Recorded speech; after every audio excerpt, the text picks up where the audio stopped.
Et bonjour Yves, Bonjour Fabien. c'est une joie de te recevoir dans ta propre émission, L'encre de la foi. Je suis honoré de pouvoir partager avec toi, de pouvoir t'interviewer à une certaine mesure.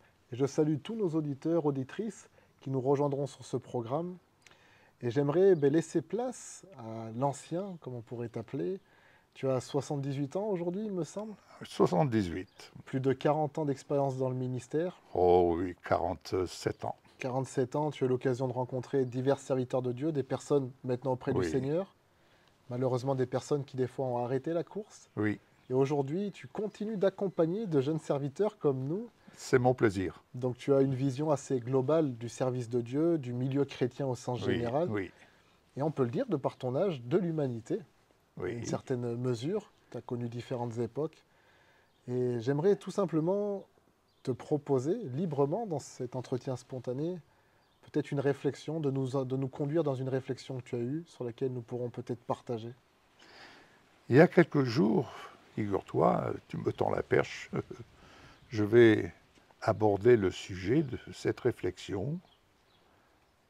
Je pensais à des amis, à des jeunes comme vous et tant d'autres, mais je pensais également à moi-même, et je pensais en écoutant cette génération qui est là devant moi et que j'observe, j'écoute.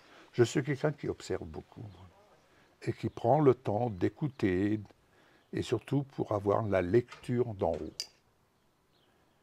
Et je fus surpris de ce que la lecture d'en haut m'est venue, mais il y a eu la lecture, mais il y a eu le son. Qui vous brime ainsi? Et là, j'ai écouté, je dis Seigneur, c'est toi qui me parles, et c'est revenu. Qui peut vous brimer ainsi?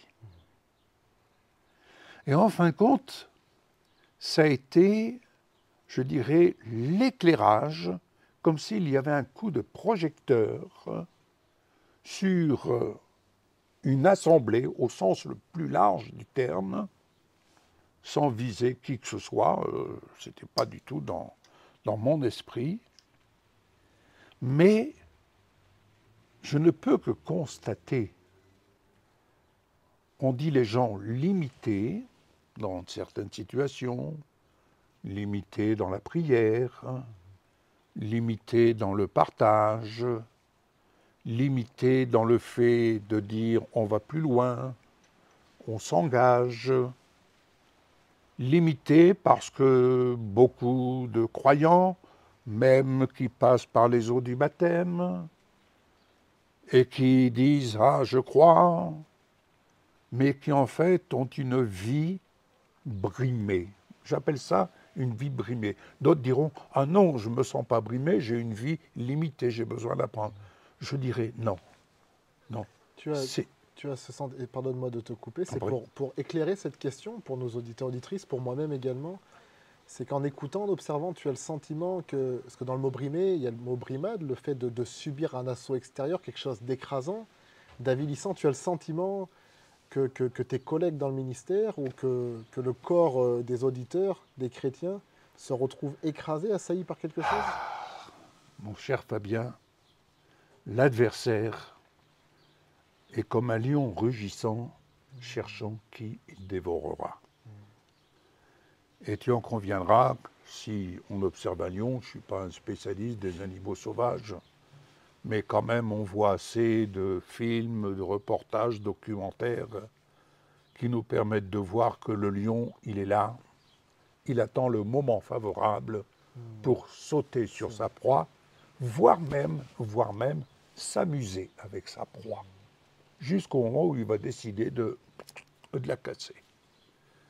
Oui, je crois pouvoir dire que l'œuvre de Dieu, pour progresser, l'adversaire ne veut pas voir l'œuvre de Dieu, et pour être plus encore précis, il ne veut pas voir le corps de Christ prendre de la maturité, comme vous l'exprimiez dans une émission précédente. Il ne veut pas nous voir en tant que corps de Christ prendre de la maturité. D'ailleurs, c'est ce que l'apôtre Paul suggère, et c'était son but.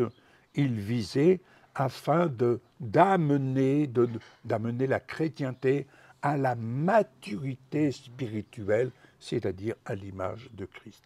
Et ça, l'adversaire ne veut pas que nous parvenions à cette connexion avec Christ glorifié tel qu'il est aujourd'hui. Ce que tu partages aujourd'hui m'interpelle, à titre personnel bien entendu, et puis tout comme toi, malgré mon jeune âge, j'ai des yeux, j'ai l'occasion d'observer, d'écouter dans le service de Dieu, dans la vie commune, dans la vie de tous les jours, dans la vie d'église, ces brimades qu'on retrouve sur nous-mêmes, qu'on retrouve dans chaque croyant, chaque personne qui désire avancer, cette chape, ce poids quelque part religieux qui vient des fois à coup de versets bibliques ou de bonne morale nous asservir, nous écraser et nous faire croire que nous ne pouvons pas aller dans l'ailleurs, dans l'après. Et ce qui m'interpelle, c'est que tu as parlé de chaque chrétien, de tes collègues dans le ministère, mais tu es arrivé et tu as dit le corps de Christ. Oui. Est-ce que pour toi, et quelque part je te confie mon raisonnement en te disant ça, est-ce que pour toi, l'un des pièges du diable ne serait pas de nous centrer sur nous-mêmes, sur le chrétien, sur l'Église nommée Église, Oui. et nous détourner finalement de Christ? Parce que c'est en lui, en regardant à lui, nous sommes le corps de Christ chacun pour sa part, dit l'apôtre. Et si nous sommes le corps de Christ chacun pour sa part, il est évident que Christ a été crucifié, mais que Christ n'est plus sur la croix, que Christ est enseveli, que Christ n'est plus enseveli, que Christ est ressuscité, et la Bible précisera que Christ ressuscité ne meurt plus. Donc n'est plus atteint par cet asservissement de la mort.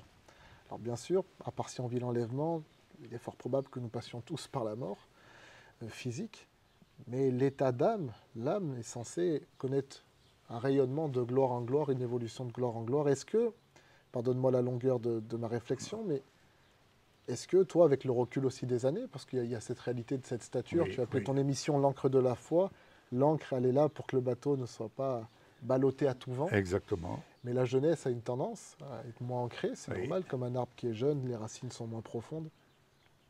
Est-ce que le diable ne jouerait pas à nous détourner de Christ pour nous retourner vers nous et nous amener dans l'instabilité d'une personne finalement sans Christ, à regarder à notre propre état? Est-ce que les brimades ne commenceraient pas là, à regarder à nos fautes, à regarder à nos erreurs de parcours, communes à tous, mais avec cette culpabilité qui peut l'accompagner? Je vais te répondre par une anecdote tout à fait au début de notre vie avec le Seigneur, et je dirais de notre marche aux côtés du jeune couple stagiaire, un jeune couple qui était en stage pastoral D'accord. et qui nous avait amenés à la rencontre de Jésus. Inutile de te dire, nous étions pris dans un élan, dans la mouvance de l'esprit. Et dans cette mouvance de l'esprit, c'était pour nous une véritable libération, au sens propre de son terme. On était libre. Mais il y avait des personnes dans une petite assemblée et on voyait l'œuvre de la parole se manifester, des délivrances parmi les jeunes, etc. Et nous étions dans une liberté, ce jeune couple, et nous-mêmes, je dirais, pour reprendre un terme, nous apprenions à les imiter dans la prière, mais on les accompagnait parce que nous étions en train d'apprendre.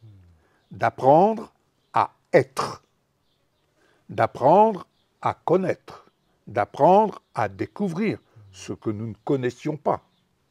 Donc, dans la prière, nous nous sommes investis, intégrés, à prier avec nos mots, notre vocabulaire, certes, mais à prier comme le serviteur priait. Mais à côté de ça, il y avait ces personnes, ces bien-aimés qui étaient là. Il y avait des personnes âgées et autres, qui avaient des années de vie chrétienne.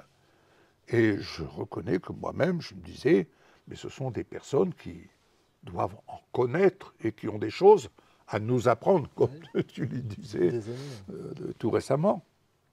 Eh bien non. Au contraire, on sentait que nous étions là à avancer, pour ne pas dire à monter, et ces personnes-là, elles nous tiraient plutôt vers le bas, rien que, sans dire un mot, mais rien que dans leur attitude, dans l'esprit. Ça, je me souviens très bien. Et à telle enseigne que, au bout de 6 mois, ces personnes-là ont trouvé moyen de faire éjecter ce jeune couple pastoral. D'accord. Donc Parce ça veut que, dire que c'est les chrétiens eux-mêmes qui ont malheureusement, écrasé finalement leur propre malheureusement, pasteur. pourquoi Ouais. Mais ces personnes-là, en fait, l'adversaire les a brimés. Où est-ce que les a brimés? Là, Dans les pensées. dans leurs pensées, dans leur raisonnement. Toujours, oui, mais vous comprenez, oui, mais, ou Dieu permet. Il y a des termes que je ne peux plus entendre parce que c'est oui, mais vous comprenez, on veut nous faire rétrograder quelque part, réduire la voilure de l'esprit. Alors que la voilure de l'esprit, elle nous emmène vers les hauteurs. Et aujourd'hui, on retrouve sans cesse ce même phénomène, alors qu'on va rencontrer des alléluia, on va rencontrer vraiment des gens merveilleux à première vue, mais une fois que tu vis avec ces personnes, que tu fais un bout de chemin avec ces personnes, et que tu veux aller de révélation en révélation, ce qui veut dire que pour aller de révélation en révélation, pour avoir de nouvelles révélations, il faut abandonner les autres. Elles ont été bonnes, elles nous ont portés à jusque-là, n'est-ce pas? Alors, ce qui fait que on s'aperçoit que pour suivre le Seigneur, et surtout pour entrer dans la maturité du corps de Christ tel que Dieu le définit, Jésus revient chercher une épouse. Mais elle est comment, cette épouse? Elle est sans rides. Elle est sainte. Elle est pure. Bref, elle est active. Il vient rechercher une épouse gagnante. Mais gagnante sur qui? Gagnante sur le prince des ténèbres. Aussi appelé le père du mensonge. Le père du mensonge. L'apôtre Jean, le Seigneur dira, l'apôtre Jean redonnera ses paroles, vous connaîtrez la vérité, Voilà. la vérité vous rendra libre. Voilà. À ta question en t'écoutant, qui vous a brimé ainsi? Je pense qu'on peut répondre le mensonge. Le mensonge. Le mensonge sur l'autre, le mensonge sur l'Église par moment, le Oui. mensonge sur soi-même, Oui. de soi-même, par soi-même, en Oui. soi-même. Peut-être que le mensonge est finalement notre plus grand ennemi et que c'est pour ça qu'il nous faut apprendre à connaître cette vérité en grandissant peu à peu, pour être libéré. Cette vérité sur nous-mêmes, cette vérité sur les autres, et en cela, cette vérité sur Christ, vu que Christ en vous, l'espérance de la gloire. Tu me tends la perche, Fabien. Je vais te parler. Pourquoi l'Église dans son ensemble, elle vit sous les brimades de l'adversaire. Il faut que, tu dois, tu peux pas. Oui, Dieu permet que, mais il faut que le légalisme. Alors que je pose une question à l'ensemble des communautés chrétiennes. Quelle est aujourd'hui la nature, je sais que c'est un terme qui va te parler, que tu aimes beaucoup, quelle est la nature de notre alliance? C'est-à-dire, je veux être encore plus précis, il m'est arrivé de poser souvent la question, comment voyez-vous Jésus aujourd'hui? Alors les gens vont me répondre, comme cela j'ai pu l'entendre fréquemment, « Ah, Jésus, Il est là dans la gloire, tout ça. D'accord? Amen. Mais alors, vous, comment vous voyez-vous? Oh, je suis qu'un humble serviteur. Je suis qu'une humble servante. Mais je sais que le Seigneur m'aime. Quand il va revenir, il va me prendre. C'est là que je vois les gens vivent dans leurs limites terrestres. Donc l'adversaire sur terre, il maintient, soyez gentils, votre maître va revenir, soyez gentils, mais il ne veut surtout pas que nous parvenions à cette maturité à laquelle Dieu a prévu dans son plan. Et quelque part, si je peux me permettre, mon cher Fabien, nous sommes des échappés de ces brimades. Je considère, et je pense que tu es au nombre, vous êtes au nombre, nous sommes au nombre de ceux qui sont échappés de ces brimades. Ou en cours d'évasion. Ou en cours d'évasion. Pourquoi? Parce que j'ai rarement entendu, j'ai lu, il y a des écrits, en l'occurrence, je pense à des personnes comme des serviteurs, Martin Buch, par exemple, qui a écrit sur l'Église des vainqueurs, et je ne peux que recommander aux personnes qui m'écoutent d'aller voir sur le blog Vie comblée, vous cherchez Martin Buch, et vous allez comprendre quel est le plan de Dieu pour son Église. Cette Église dont nous disons « je suis membre de cette Église ».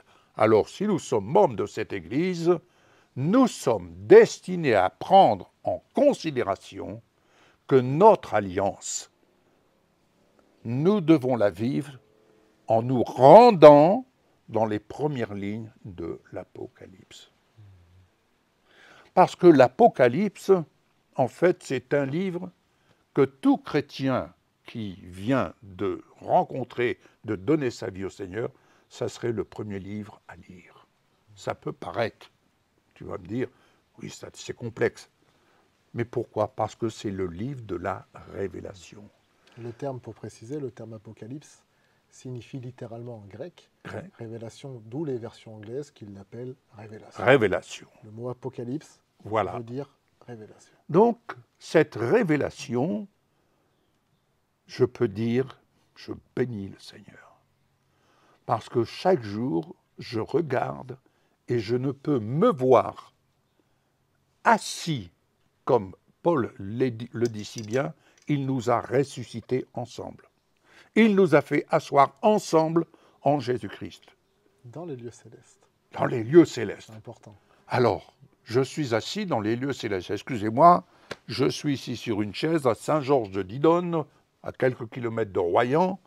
Je suis assis sur la terre, mais ma vie, elle est dans les lieux célestes. Assis en Jésus-Christ. Mais si tu me poses la question, comment vois-tu Jésus? Je ne peux voir que Jésus dans toute sa gloire. Ainsi, l'apôtre Jean, quand il nous décrit dans les premières lignes, il était face à Jésus. Sur l'île de Patmos, il ne s'attendait pas. Il ne s'était pas dit, tiens, c'est l'heure, il faut que j'aille à la réunion de prière, j'ai mon temps de prière. Non, là, il est saisi. Jésus, le Christ glorifié, vient se révéler à lui. Et c'est une rencontre, pour rebondir, une rencontre dans la captivité. Dans la captivité. C'est interpellant pour nous. Comment l'appliquer aujourd'hui? On peut situer Patmos, c'est dans les îles grecques, normalement, si je ne me trompe pas, si l'île qu'on nous dit aujourd'hui est la bonne. Mais pour nous, dans la captivité, dans les chaînes, dans ces brimades, il a rencontré Dieu, et même Christ plutôt est venu le rencontrer.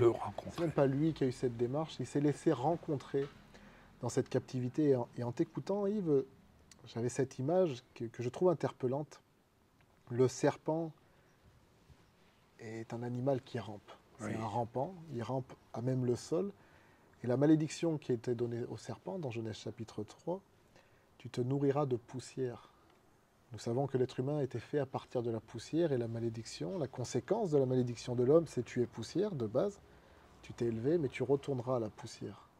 Mais en Christ, nous sommes reformés, non plus simplement de matériaux terrestres, mais d'une réalité céleste. Le serpent se nourrit de ce qui est dans la poussière. Et l'un des signes de deuil dans l'Ancien Testament, tu n'es pas sans savoir, prédicateur depuis 47 ans maintenant, c'était de prendre de la poussière et de s'en recouvrir la face, de prendre ce qui est au sol et de s'en revêtir la tête. Oui. Parce qu'on sait que le Seigneur a été crucifié à Golgotha, le mont du crâne, de ses pensées, cette couronne d'épines qui nous marque, ces pensées meurtries par cette malédiction de Genèse chapitre 3. Tu cultiveras le sol, donc cette poussière, il t'en donnera des épines au lieu de ton pain. C'est à la sueur de ton front que tu en auras ton pain. Il y a une réalité de cette poussière et de cette conséquence que Christ a portée à la croix.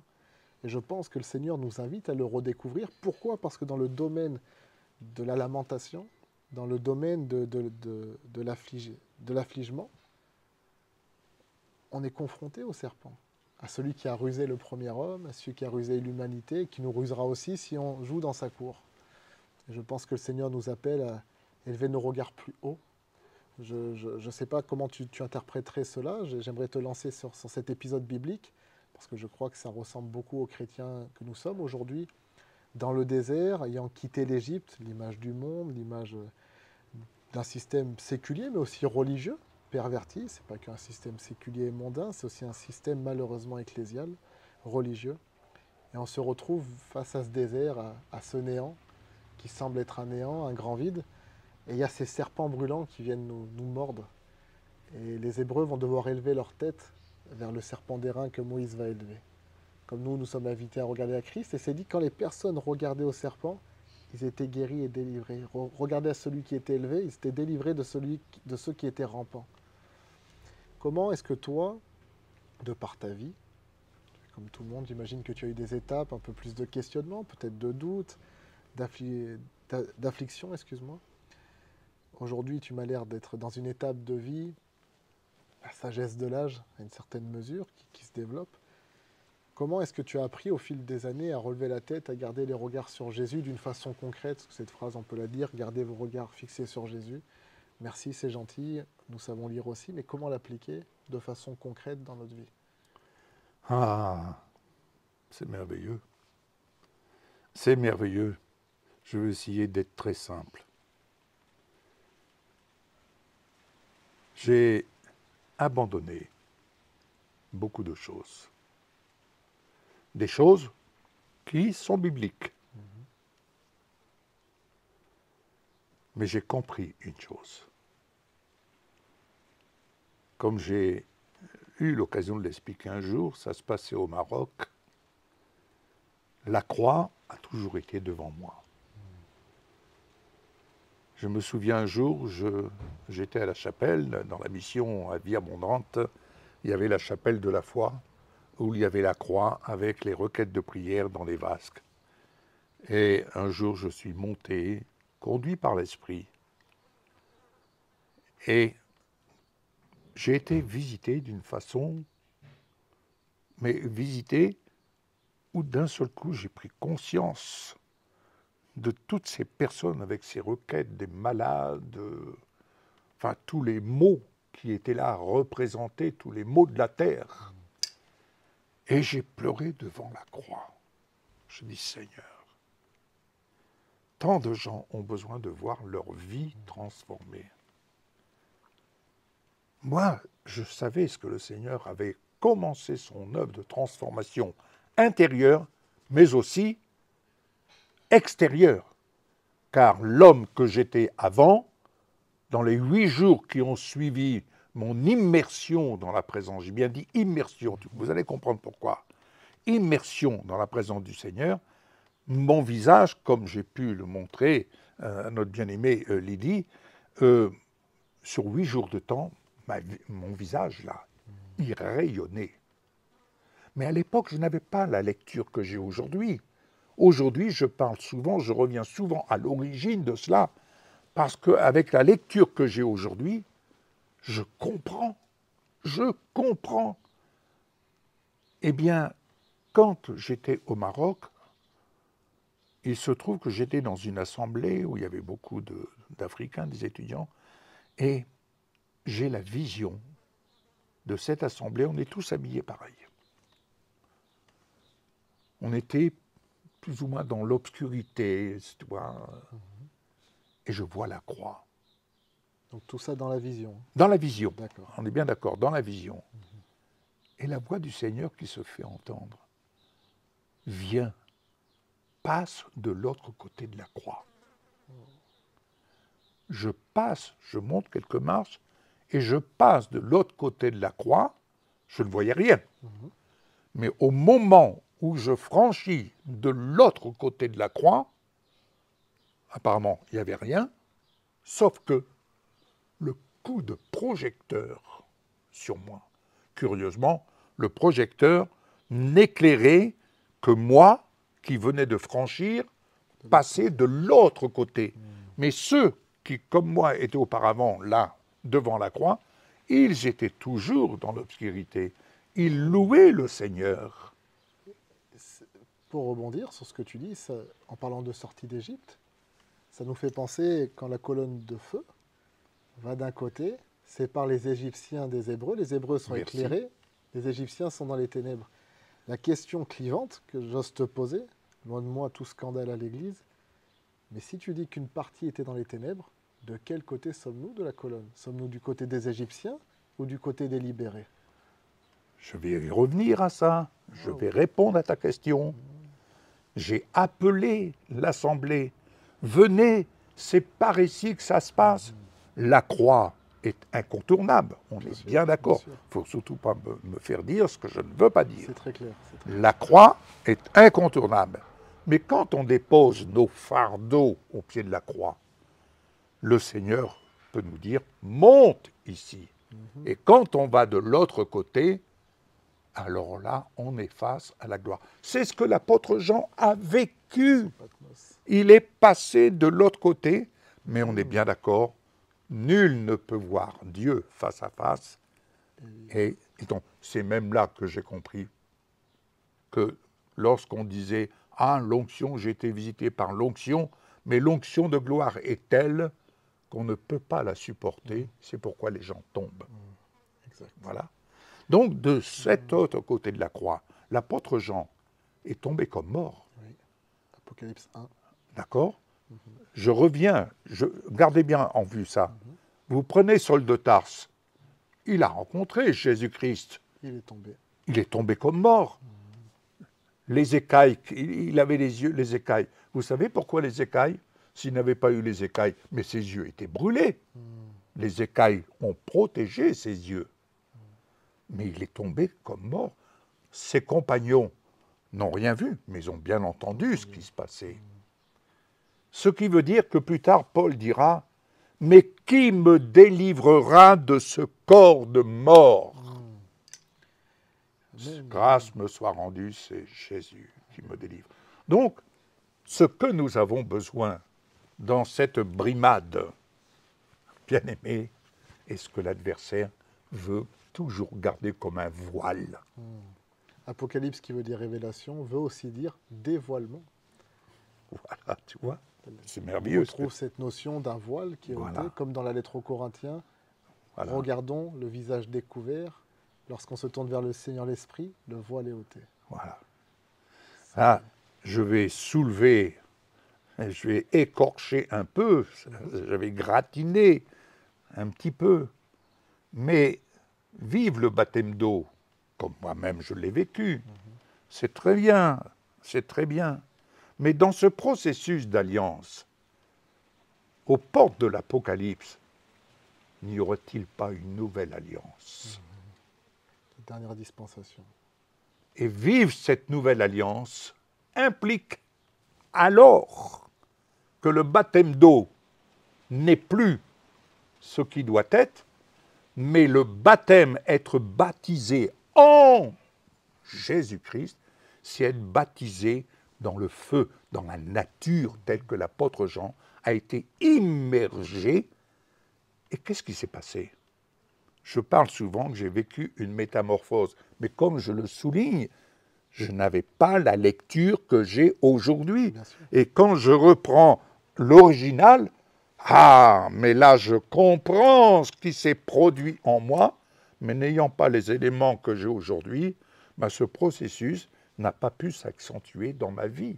J'en suis resté aux éléments élémentaires de la vie sur Terre en disant, Seigneur, voilà, je te fais confiance. Mais on vit sur Terre avec tout ce qu'on a à traverser pour chacun d'entre nous, comme le commun des mortels, car très souvent on dit, mais je ne comprends pas, il est chrétien, il lui arrive telle chose. Et pourtant, on dit que le chrétien, quand j'entends souvent dire, ah, celui qui est né de Dieu, le malin ne le touche pas.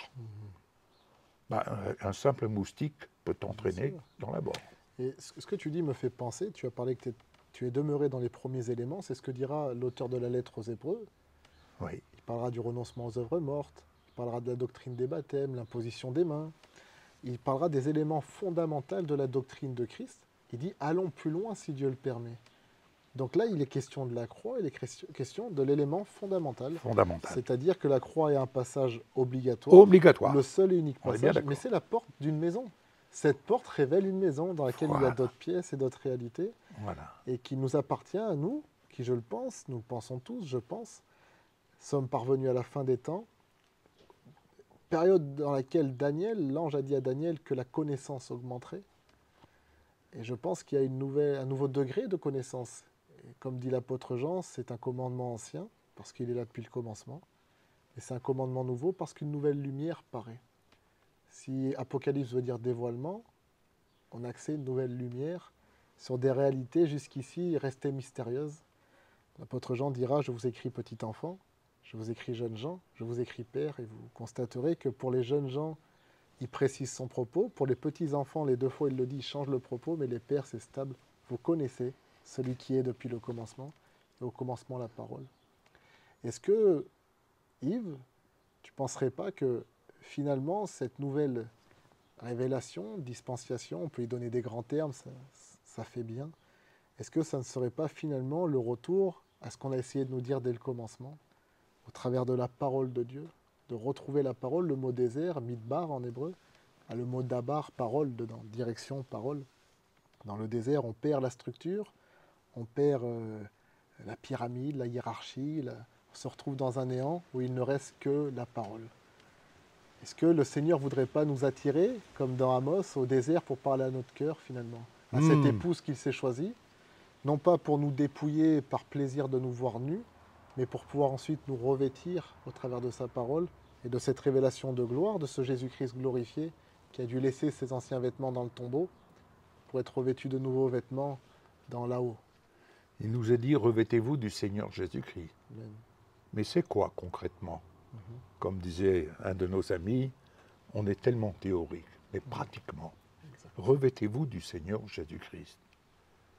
Pour moi, je vais citer quelques hommes qui ont un point commun. À commencer par Moïse, suivi d'Enoch, suivi d'Élie. Et là, l'apôtre Jean. Ce point commun, Moïse, on n'a pas retrouvé son corps. On peut dire que Moïse est mort d'un baiser d'amour. C'est ce qui se dit dans la tradition. Enoch n'a pas connu la mort. Les écrits en témoignent. Élie n'a pas connu la mort. L'apôtre Jean a vécu une métamorphose, donc il est devenu esprit. La tradition dit que. Et en devenant esprit, il s'est entendu dire « monte ici ». Jésus s'est montré à ses disciples. Il était dans un corps. Ce corps est devenu glorieux. L'apôtre Jean étant monté dans la salle du trône. Et dans la salle du trône, quelle est la mission qu'il a eue? D'écrire tout ce qu'il a entendu et vu. Jésus nous offre un nouveau message, tout du moins une extension plus précisément du message. Une plus profonde compréhension. Voilà. Mais ne crois-tu pas que dans cette brimade que l'adversaire, le vaincu, il est vaincu.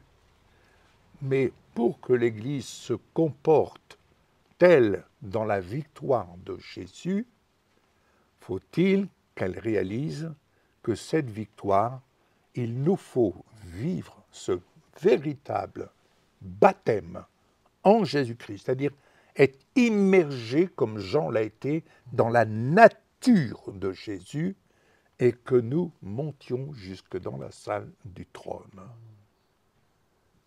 Mais il y a une petite faille, me semble-t-il. Enoch n'a pas connu la mort. Élie n'a pas connu la mort. Quel est l'ennemi qui a été vaincu? N'est-ce pas, Monsieur Mort? Mais ne faisons-nous pas de la mort une alliée? Ah, il est mort, oui, ben le Seigneur l'a rappelé, c'est la volonté de Dieu. Mais que l'on m'explique, Enoch, Élie, Moïse n'a pas connu la mort. Pourquoi? Ça, c'est quelque chose qui m'a toujours perturbé. Pourquoi faisons-nous de la mort une alliée? La mort est mon pire ennemi. Dernier ennemi qui sera vaincu, dit la parole. Et Jésus l'a vaincu. Mais, je prends souvent cet exemple de Job. Job a été l'enjeu, j'ai même écrit quelque chose là-dessus. Job, à mon humble avis, a été l'enjeu d'un procès de la part de Satan avec Dieu. Touche à la fidélité de Job, tu verras. Et Job a été l'instrument, l'enjeu d'un procès. Dieu a dit, ok, je vais toucher. Et Job a tout perdu. Mais Job est resté, quoi qu'on dise, fidèle. Eh bien, quand Jésus, dans toute sa gloire, dit se présenter une église sainte, sans ride ni tache, écoute, quand je vois la nature de la chrétienté comme celle du monde, on vieillit et autres, on a des rhumatismes, on a des douleurs, on dira, ah ben c'est la vie, c'est normal. Eh bien non, c'est pas normal. Le plan de Dieu, c'est d'amener l'Église dans une dimension de gloire qui dépasse notre imagination. C'est pourquoi je comprends ce terme, mais qui vous brime ainsi et dans lequel vous vous laissez aller afin de ne pas chercher à communier, à vivre cette alliance, cette extension de l'alliance, de la vivre dans la dimension à laquelle je vous donne un libre accès par pure grâce. Revêtez-vous du Seigneur Jésus-Christ. Se revêtir du Seigneur Jésus-Christ, c'est être revêtu de sa gloire, de cette dimension. Alors, nous sommes là, on ne sait plus quoi dire, on ne sait plus comment faire, on veut voir des miracles, et on trouve, ah oui, mais s'il n'y a pas de miracle, c'est parce que ceci, et si... Non, on cherche et on se fait du mal, et on se fait, comme dirait quelqu'un, des nœuds au cerveau.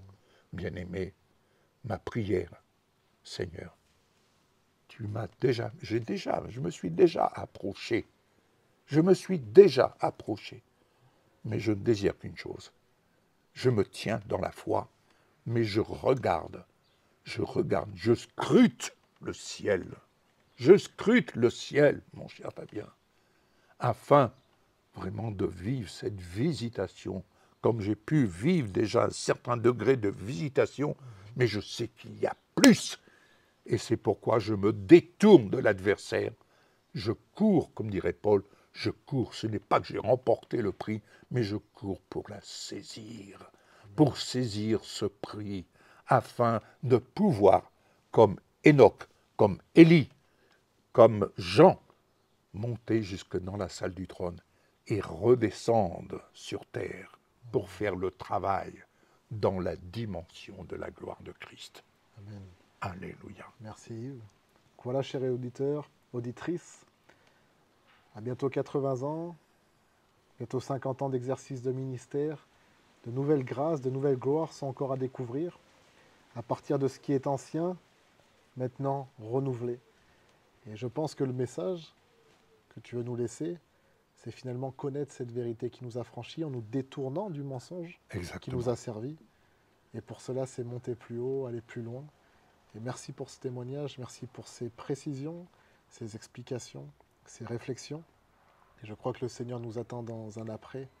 Il attire à lui son épouse. Amen. Apocalypse 1 Jusqu'à ce que 3, les ennemis soient sous ses pieds. On constate au début de l'Apocalypse les églises au pluriel. Et rapidement, une fois que Jean monte en haut, il ne voit plus les églises, il voit l'épouse. Il voit une Alléluia. dimension d'intimité. Je pense que la salle du trône, comme pour Esther, n'importe qui y rentrerait sans être appelé serait condamné. Ouais. Mais l'épouse a obtenu miséricorde. L'Être aux Hébreux nous dira, approchez-vous avec assurance du trône de la grâce, Ouais. du trône de la grâce, afin d'obtenir miséricorde.